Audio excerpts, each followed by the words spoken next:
Yo no crecí leyendo la Biblia o entendiendo las cosas de las que estamos hablando en este curso del puente. Mi familia profesaba la religión tradicional y asistíamos a la iglesia regularmente.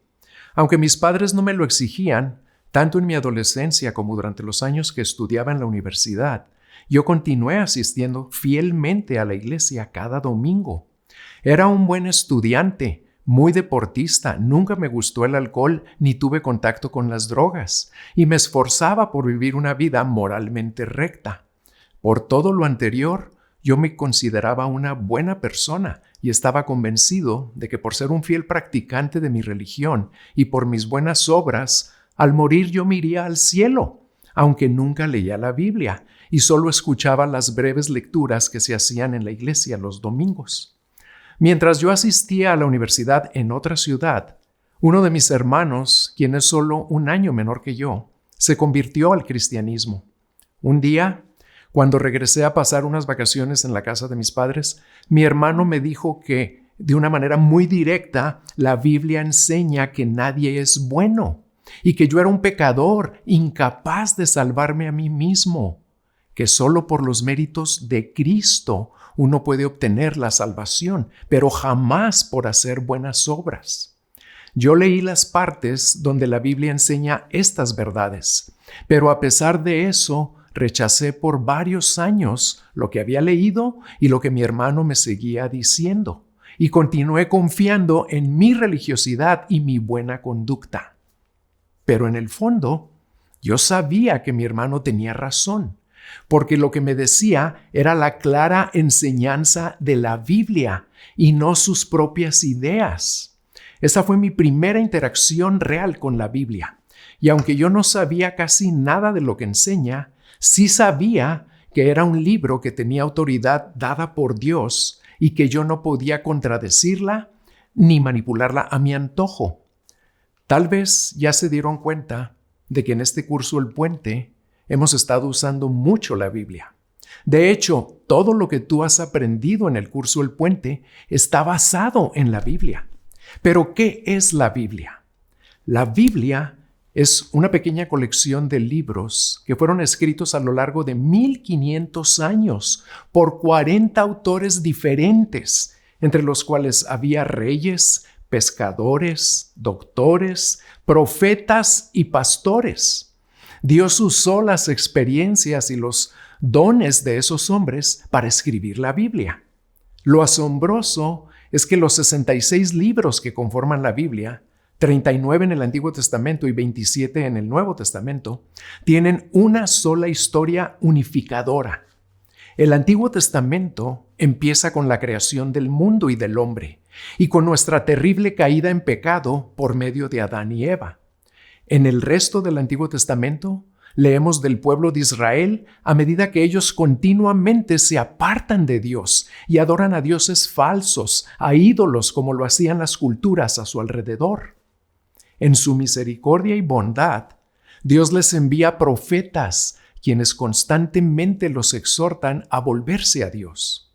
La totalidad del Antiguo Testamento, con todas sus ceremonias y sacrificios, apunta hacia el futuro, a la venida del Mesías que vendría a rescatarnos de nuestro pecado e idolatría. Luego, el Nuevo Testamento empieza con los 4 evangelios, Mateo, Marcos, Lucas y Juan, los cuales dan una crónica de la vida y muerte de Jesús. Y después viene la historia de la iglesia primitiva en el libro de los Hechos. El resto del Nuevo Testamento son cartas que fueron escritas para fortalecer e instruir a iglesias jóvenes que acababan de ser establecidas. Pero todo el Nuevo Testamento lo que hace es explicar la muerte de Jesús y cómo su sacrificio hizo posible la salvación para todos los que creen, pues revierte la maldición del pecado y nos empodera para vivir una vida nueva para la gloria de Dios. Pero, ¿cómo podemos saber que la Biblia es veraz? Quizá tú piensas en la Biblia como un conjunto de historias inspiradoras que te pueden ayudar a vivir una vida buena o a convertirte en una mejor persona. Tú colocarías a la Biblia junto a otros grandes libros religiosos, y tal vez recordarías lo que te gusta y descartarías el resto. O quizás tu opinión de la Biblia es más pesimista y suspicaz. Tú piensas que la Biblia está llena de contradicciones y errores, o que es un montón de fábulas transmitidas a través del tiempo, o que la ciencia ha desacreditado por completo a la Biblia. Debajo de todas esas dudas hay una pregunta que las unifica. ¿Podemos realmente confiar en la Biblia? ¿La podemos tomar en serio? ¿Es realmente la palabra de Dios? Esas son las preguntas que queremos tratar de responder. Y quiero que veamos 7 razones por las que podemos confiar en la Biblia. Empezaremos con las razones internas, razones que se encuentran dentro de la Biblia. Y luego pasaremos a las razones externas, evidencias que están fuera de la Biblia. La primera razón, y la más fundamental, es la razón que tiene que ver con Dios. Lo que la Biblia afirma sobre sí misma es que es la palabra de Dios.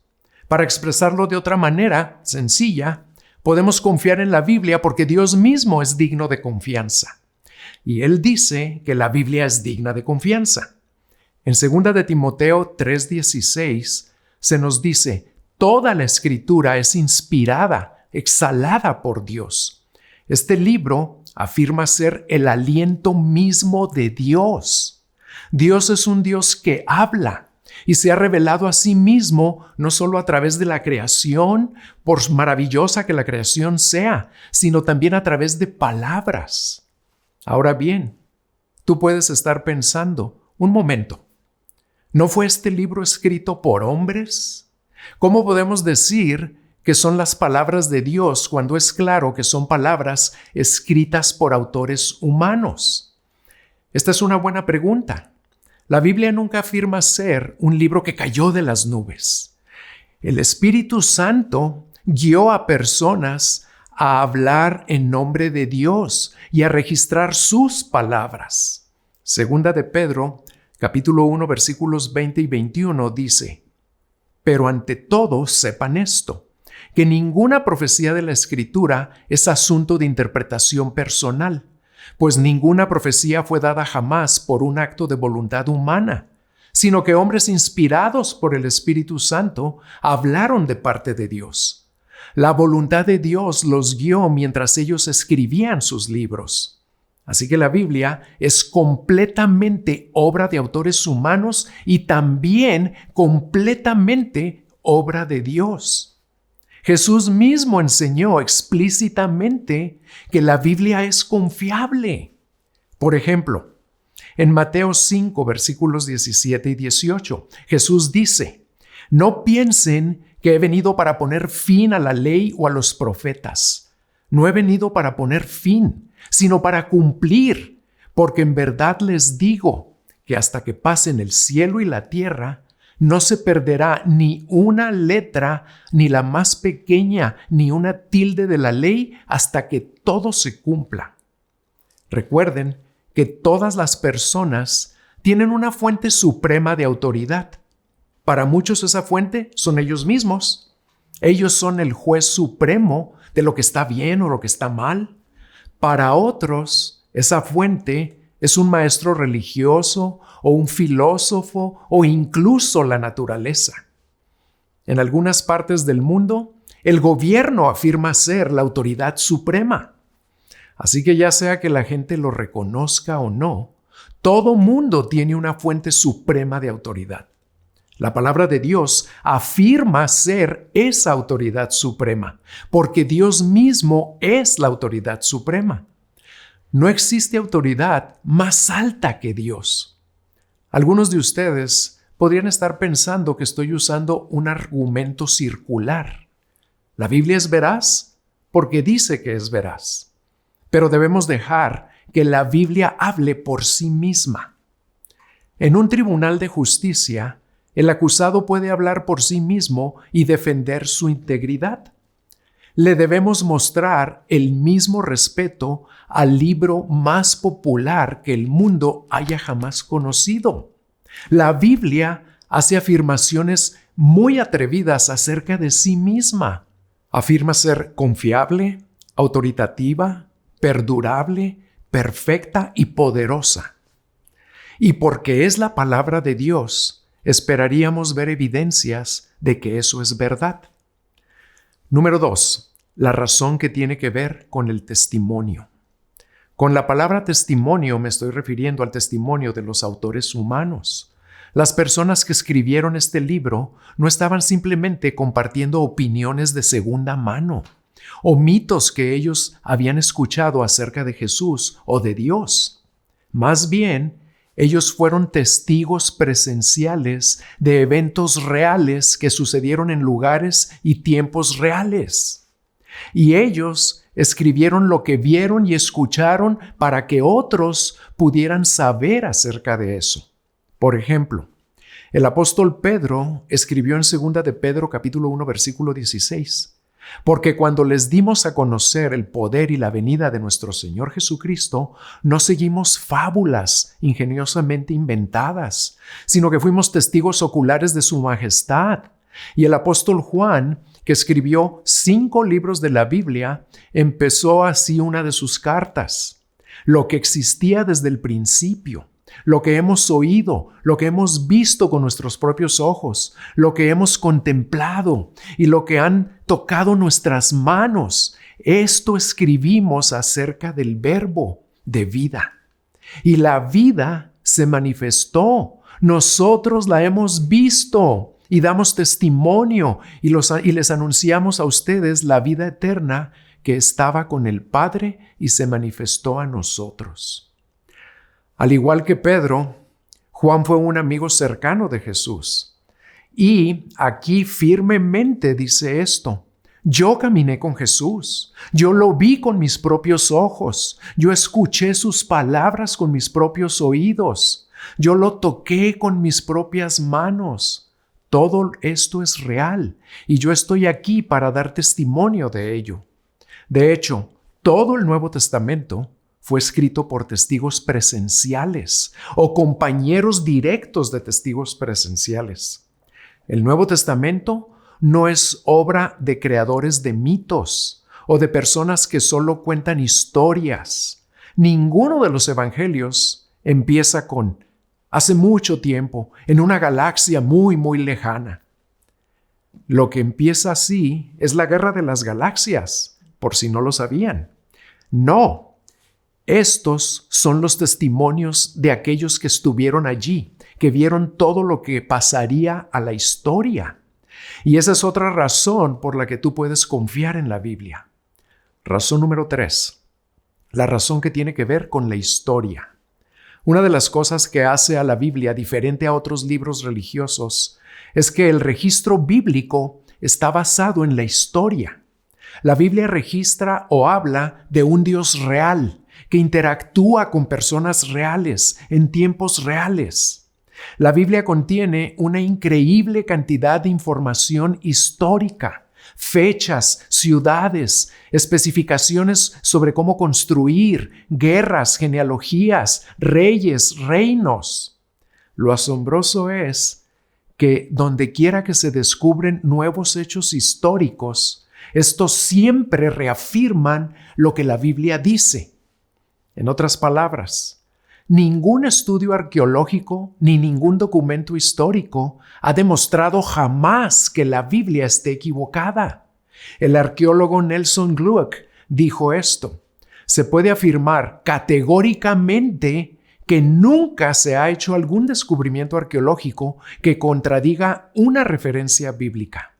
Múltiples hallazgos arqueológicos se han realizado, los cuales confirman de manera general o con detalles exactos las declaraciones históricas de la Biblia. Esto no significa que no hay en la Biblia algunas cosas que para nosotros son difíciles de entender, pero no por eso nos vamos a deshacer de ella. Un ejemplo de una aparente dificultad está en el libro de Juan. Un paralítico es sanado por Jesús en el estanque de Betesda. Hasta el siglo pasado, no se sabía que hubiera existido un estanque en Betesda.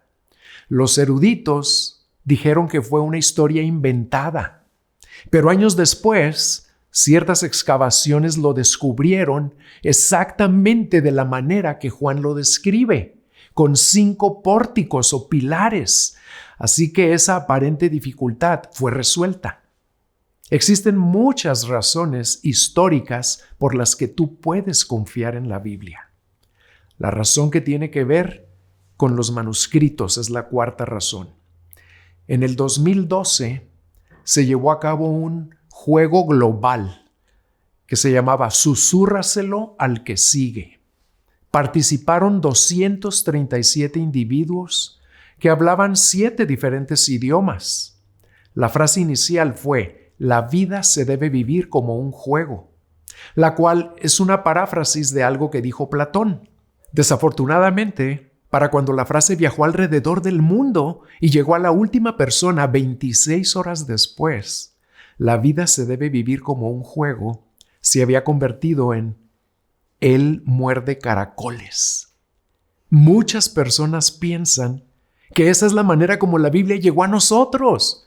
Pero si tú estudias la verdadera historia, esta objeción no es válida, porque asume que una persona le pasa el mensaje a otra persona y que cada vez que se pasa, el mensaje es ligeramente alterado. Pero así no es como llegó a nosotros el Nuevo Testamento. En realidad, se hicieron muchas copias de los manuscritos originales y luego esas copias fueron enviadas a muchas diferentes iglesias. Pero ¿cómo sabemos que lo que ahora tenemos es lo que se escribió originalmente? Pues bien, tenemos una gran confianza debido a una ciencia llamada crítica textual. Como se pueden imaginar, en aquellos años no había copiadoras, ni computadoras, ni imprentas. Los textos se copiaban a mano unos de otros. Y en la crítica textual se buscan 2 cosas. Entre más manuscritos existan, más comparaciones se pueden hacer para ver si algún error se ha introducido. Y también se busca un periodo corto entre el tiempo cuando el libro fue originalmente escrito y el tiempo en que se escribieron las copias o manuscritos más antiguos. Josh McDowell ilustra esto muy bien en su libro Evidencia que demanda un veredicto. Para muchos de los libros de la antigüedad, como la Ilíada de Homero o las obras de Platón, Julio César o Heródoto, hay un enorme lapso de tiempo entre el original y las copias más antiguas que aún existen. Por lo general, alrededor de 1000 años. Y actualmente existe solo un pequeño número de copias, entre 10 y 20. Pero los eruditos consideran todas estas obras como históricamente confiables. La Biblia, específicamente el Nuevo Testamento, se encuentra en una categoría única. El lapso de tiempo entre los escritos originales y las copias más antiguas es solo entre 30 y 225 años. Y en la actualidad no tenemos solamente 10 o 20 copias. Existen más de 24,000 copias del Nuevo Testamento.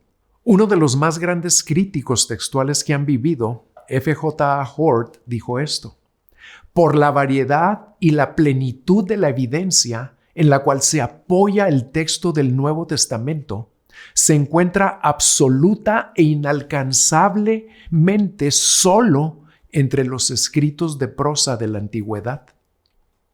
Razón número 5. La razón que tiene que ver con la ciencia.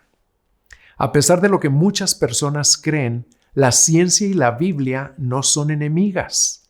De hecho, gran parte de la ciencia en realidad refuerza la confiabilidad de la Biblia.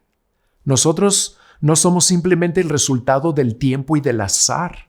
Somos el resultado del diseño inteligente de Dios. Romanos 1:20 dice: porque desde la creación del mundo, sus atributos invisibles, su eterno poder y divinidad se han visto con toda claridad, siendo entendidos por medio de lo creado, de manera que ellos no tienen excusa. Esto no es difícil de ver o de reconocer. Todo en nuestro mundo grita que existe un diseñador inteligente detrás de él. La hija más joven de mi amigo Jaime fabrica y arregla relojes Rolex. Esos relojes tienen más de 220 partes y muchas son tan pequeñas que uno necesita lupas triples para verlas y pinzas pequeñas para cogerlas. Si tú te encontraras un Rolex en el suelo, tú jamás pensarías, me pregunto cuánto tiempo tomó para que este metal y vidrio y resortes y engranes evolucionaran y se convirtieran en esta máquina tan precisa. No, la complejidad del objeto implica que tiene un diseñador. Nuestros cuerpos son millones de veces más complejos que un reloj. ¿Sabías tú que casi cada célula en tu cuerpo contiene ADN? El ADN tiene la forma de una larga escalera, torcida hasta formar una espiral. Si todo el ADN de solamente una de tus células fuera desenredado y estirado en línea recta, mediría 1.82 metros de largo. Puesto que tú tienes alrededor de 30 billones de células en tu cuerpo, la longitud total de ADN en tu cuerpo alcanzaría de aquí hasta el Sol, el cual está como a 150 millones de kilómetros de distancia, y de regreso a la Tierra. 30 veces. 1 gramo de ADN puede contener 700 terabytes de información. Eso es suficiente para almacenar 500 horas de películas de alta definición, o equivale a la información contenida en un montón de libros apilados uno encima del otro hasta llegar a una altura de 6.4 kilómetros. No tiene sentido suponer que todo esto fue producido de un accidente fortuito, de una explosión, o que las cosas complejas se formaron a sí mismas de cosas más sencillas. Y luego, pero muy lentamente, se volvieron más complejas. La mayoría de los sistemas en nuestro cuerpo son irreduciblemente complejos. Por ejemplo, en unas tijeras hay solo 3 partes: una navaja interior, una navaja exterior y un tornillo que las mantiene unidas. Esas partes tienen que estar perfectamente alineadas y sostenidas, o las tijeras no funcionarán. Si cada parte no está intacta, el sistema completo no es simplemente menos avanzado. No funciona para nada. Lo mismo es cierto de algo tan complejo como el ojo humano, el cual tiene 8 partes principales diferentes. La retina, la cual contiene 140,000 células sensibles a la luz. El iris, la córnea, el lente, la pupila, el nervio óptico, el músculo ciliar y la esclerótica. Si no tuviera una de las partes, no funcionaría. Tú no podrías ver y tu ojo sería inútil. Sin importar lo que tú creas acerca de la evolución, la verdad científica no es enemiga de la Biblia. Esa verdad apunta claramente al hecho de que existe un creador que nos ha diseñado. Él ha diseñado este mundo y él también ha diseñado la Biblia. Razón número 6. La razón que tiene que ver con la profecía. Una profecía es como una predicción. La Biblia contiene más de 1000 predicciones proféticas y más de la mitad ya se han cumplido. Por ejemplo, el profeta Ezequiel hizo una sorprendente predicción acerca de la ciudad-estado de Tiro, que se encontraba en lo que hoy es el país del Líbano. En aquel tiempo, era una de las ciudades más poderosas del mundo. Ezequiel profetizó que muchas naciones vendrían contra Tiro. Nabucodonosor destruiría la ciudad. La ciudad sería arrasada. Las piedras de la ciudad serían lanzadas al mar. La ciudad nunca sería reconstruida. Redes de pescar serían extendidas sobre sus ruinas. Y todo ocurrió justo como Ezequiel lo profetizó. Nabucodonosor eventualmente sitió la ciudad costera por 13 años y finalmente la capturó. Muchos de sus habitantes escaparon a una isla que era parte de la ciudad, la cual permaneció intacta. 300 años después, Alejandro Magno construyó un camino de tierra firme hasta la isla, usando las piedras y el escombro de la antigua ciudad costera como sus materiales de construcción. Él lanzó las piedras al mar y literalmente barrió el escombro de la ciudad y lo convirtió en una piedra desnuda. La ciudad nunca ha sido reconstruida. Hoy en día, los pescadores de pequeños pueblos tienden sus redes sobre sus piedras desnudas.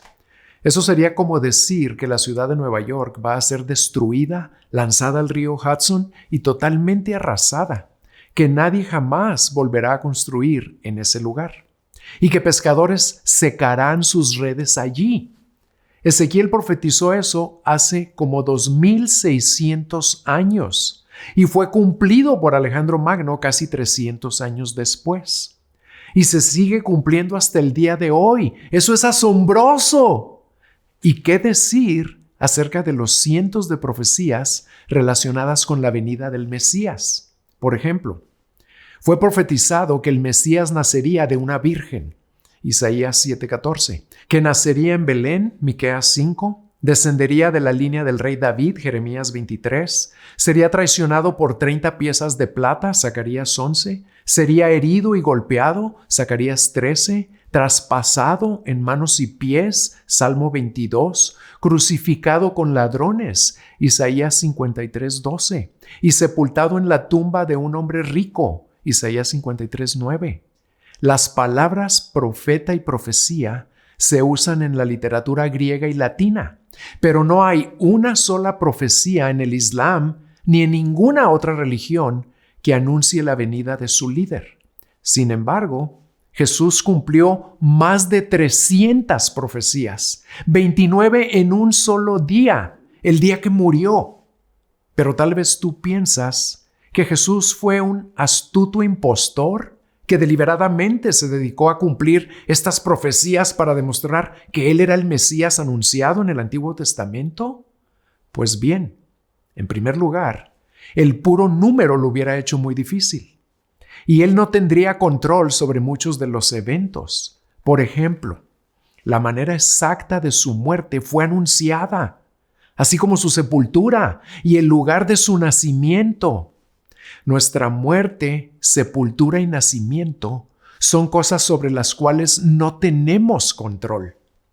Todo esto apunta al hecho de que la Biblia es la palabra de Dios. Razón número 7. La razón personal. La Biblia no es simplemente una fuente confiable de información. Es un libro que puede cambiar tu vida. Es poderoso. La palabra de Dios es viva y eficaz. Puede tomar un alma muerta y darle vida. Puede tomar un alma cansada y darle esperanza. Puede tomar un alma endurecida y hacerla tierna. Y eso es exactamente lo que me pasó a mí. Yo empecé a leer la Biblia cuando asistía a la universidad, para demostrarle a mi hermano que él estaba equivocado y yo estaba bien. Pero entre más la leía, más me daba cuenta de que él tenía razón. Dejé de leerla por un tiempo, porque yo seguía endurecido y no quería reconocer mi necesidad de Cristo. Aunque este proceso duró unos pocos años, la verdad de la Biblia que mi hermano y después sus amigos me seguían hablando empezó a ablandar mi corazón.